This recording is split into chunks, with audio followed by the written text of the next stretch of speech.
Atmospheric rivers passing across our state, spinouts, flooding, debris, crashes, and avalanche adding up in both the Sierra and the Valley. Thanks for being with us at 6 o'clock on this Friday night. It's a Weather Impact Day. I'm Galston Dart. And I'm Ashley Zavala. Livecopter 3 was able to get the exclusive images of flooding in Woodland. That's County Road 22, part of the Yolo bypass. The area typically floods when the Sacramento River gets high and spills over the Fremont Wear. It runs parallel to an elevated stretch of I-5 over farmland. And the American River has once again flooded a part of Discovery Park. It's not unusual. It's not an unusual sight since the park is designed to flood when water levels get high, either from storms or when water is released from Folsom Lake. And getting a quick look now at the roads, which are seeing much less ponding than what we saw yesterday. You can see Hazel Avenue along Highway 50 in Rancho Cordova compared to the slowdown the heavy rain caused on it yesterday. So with that, let's go to Dirk. Do you think we're going to see much flooding from this latest system? Not a lot. If we are going to see anything, it's going to be more in the foothills in the Sierra Valley. Boy, yesterday, in fact, the past 2 days, we had some issues with flooding because of the thunderstorms that we had. Those torrential downpours that caused all the backup with the flooding on the roadways and areas.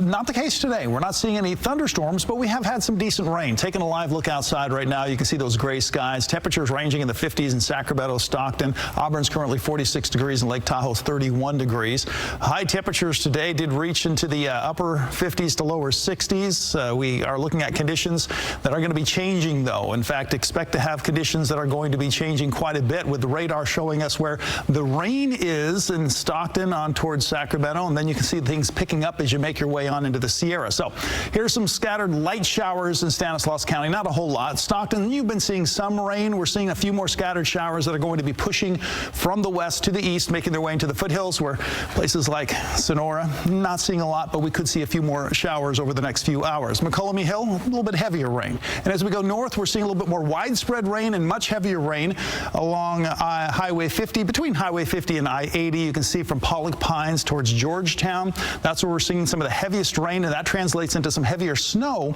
as you get up around 5,000 feet. We're seeing that spread itself out in through the Sierra, and things are really coming down along I-80. So we're seeing some more accumulations on the roadways there, so that's going to continue to be a problem for travelers going over the mountains. Your 12-hour forecast for Sacramento, chance for rain is going to be diminishing, but we'll still hold on to some clouds as we head into tomorrow morning, with temperatures dropping off into the mid-40s. That's what's going on now. Back over to you. All right, we'll check back with you, Dirk. Thanks. Well, snowy, icy conditions in the Sierra causing cars and semis to spin out. Interstate 80 in both directions has been closed down for a few times today. KCRA 3's Michelle Vander joins us live now from Live Tracker 3.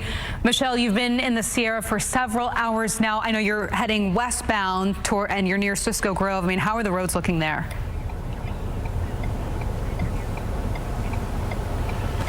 Yeah, you know what, Ashley, what's been a really tiresome day of traffic in the Sierra is now turning into just some treacherous driving. It's just continuing to cause problems in the Sierra today. So here's what it looks like. We're actually pulled over to show you the conditions here. The snow is coming down.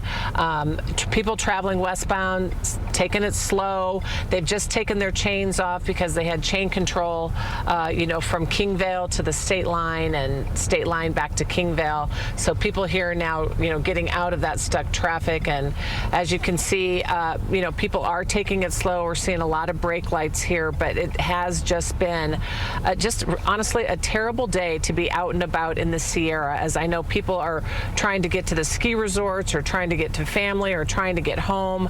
Just need to take that extra day and not be on the roads out here. If you want to see what it looked like earlier, take a look at this video. We captured the day, the scene at 1 o'clock this afternoon. This was traffic on I-80. It came to a standstill. This is where we were at Yuba Gap when we ran into the traffic jam. Weary travelers getting tired of sitting around inside their cars. Many people taking time to get out and stretch their legs, because as you know, it can just be really tiresome when you're just sitting there doing nothing in traffic. And we were stuck actually for more than 3 hours as Caltrans forced to hold traffic because of those multiple spinouts before noon This was at noon on the east side of Donner Summit. Chain controls, like I said, have been in effect for most of the day. Right now, Kingvale to the state line on the eastbound side and state line to Kingvale on the westbound lanes.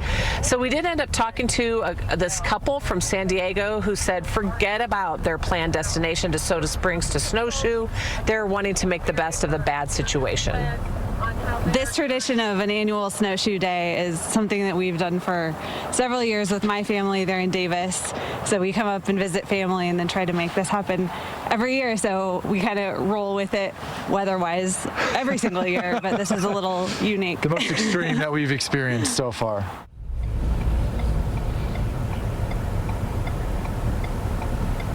Yeah, back out here live with Live Tracker 3, taking a look at the traffic on westbound I-80 as people are probably happy to be out of that traffic jam.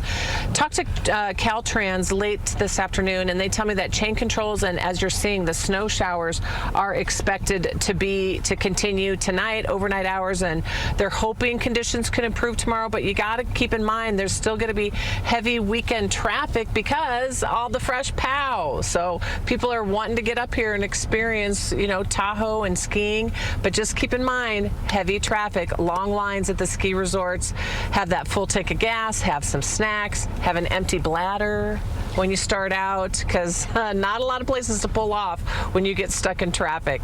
So really just everybody to be safe. Honestly, if you were trying to get up here tonight, don't do it. Just wait until tomorrow and take it easy, take it slow, because one person causing a spin out causes problems for hundreds of other people. Reporting live in Live Tracker 3, Michelle Bandur, KCRA 3 News. All right, well, we're glad you're pointed downhill towards us, and get home safe, and we'll see you later. Thanks so much, Michelle. With all the snow coming down, skiers and snowboarders have to be mindful of avalanches. Here's a look at the avalanche danger map. The area around Mount Shasta is currently at a level 4, which means that travel in that area is not recommended. Officials say natural avalanches and human-caused ones are very likely to happen at level 4.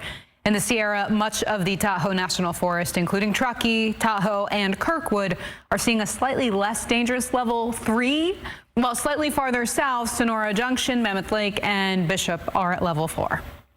Mammoth Mountain saw an avalanche this morning. The ski resort posting to social media that 2 of their patrollers were performing avalanche mitigation work when they were caught in the slide. One of them is getting the treatment for serious injuries, and the other is still being evaluated. The ski area they were in is closed for the rest of the day. And one backcountry skier is safe now after being caught in a Christmas avalanche. It happened near Mount Rose Summit. That's on the Nevada side of Lake Tahoe. The Washoe County Sheriff's Office says that a rescue team was able to respond quickly to the situation. The skier telling rescuers that he had spent more than an hour digging out of being completely buried before he could get to his phone and call 911. And this was after the Sierra Avalanche Center had sent out its warning about high avalanche danger in that area. Crews say with weather conditions worsening, they were able to use the tracking technology they had to work with the center to reach the skier. And the man was not injured, and crews provided snowshoes so he could walk out. The Sheriff's Office says that this should just be a reminder to following avalanche warnings when skiing out in the backcountry. And just a reminder, you can get the latest weather updates by downloading our KCRA 3 app. It's easy to get. It's free. Turn on the push notifications and get alerts sent right to your phone.